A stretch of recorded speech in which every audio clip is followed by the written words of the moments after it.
I'm Jay with 1836 Media, and welcome to Death Camps. Today I'm going to start with looking at Camp East Montana, located at Fort Bliss in El Paso, Texas.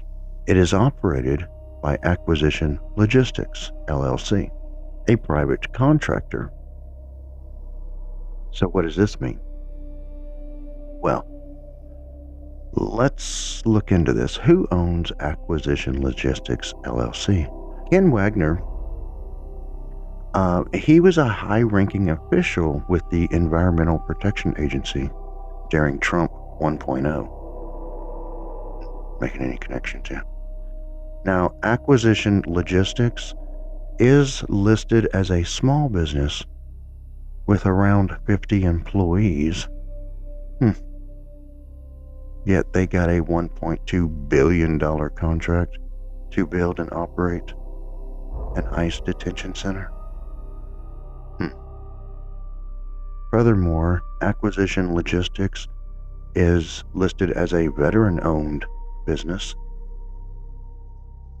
also listed as a Hispanic American-owned business.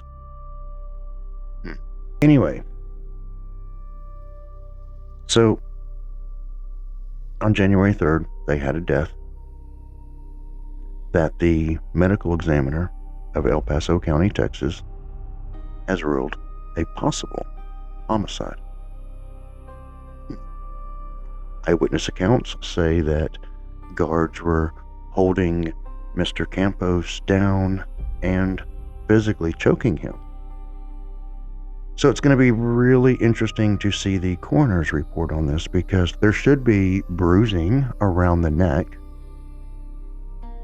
And if somebody was choked to death physically with someone's hands, I would think that their esophagus or trachea would be crushed, one or the other, if not both.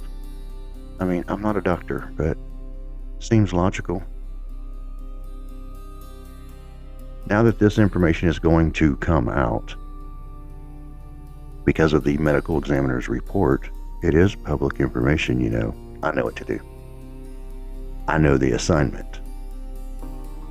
So eventually ICE is going to come out, because in their statement, you know, he was found in medical distress. Well, no shit, you got 5 guards on you and one of them's fucking choking you out. The other one's compressing your chest. Of course, medical distress, yeah.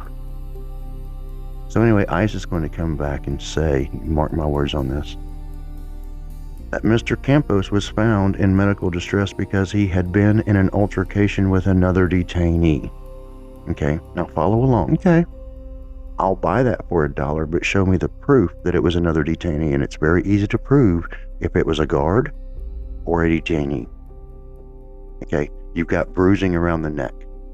So there should be at least trace evidence of fingerprints. They may not be identifiable, but you would be able to lift some sort of remnants of fingerprints off of the deceased person's neck.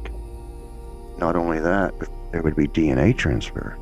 So you'd be able to very easily identify the assailant. Because, you know, detainees, inmates, they don't wear gloves. So all that evidence should be there. If eyewitness statements are correct and it was a guard, the bruising will be there, but there will be no fingerprints.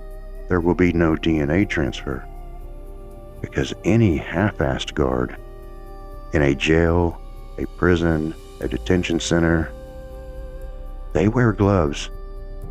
They either wear their own gloves, like workout style gloves, or they at least wear the nitrile gloves. I know this. First-hand experience. If you're new here, I don't make it a secret that I am a 2-time felon. I've done time in Texas as well as time in Arizona. And I've done a shit ton of county time in my younger life. I don't hide that. So I know from personal experience how shit operates on the inside. ICE is going to try some bullshit and say, oh, it was another detainee. the evidence will prove that it was not a detainee. So that's the type of deep dive investigation I'm doing on every one of these 5 deaths that have occurred. And I'm not done with the deep dive on Camp East Montana or the death of or possible homicide of Geraldo Luna Campos.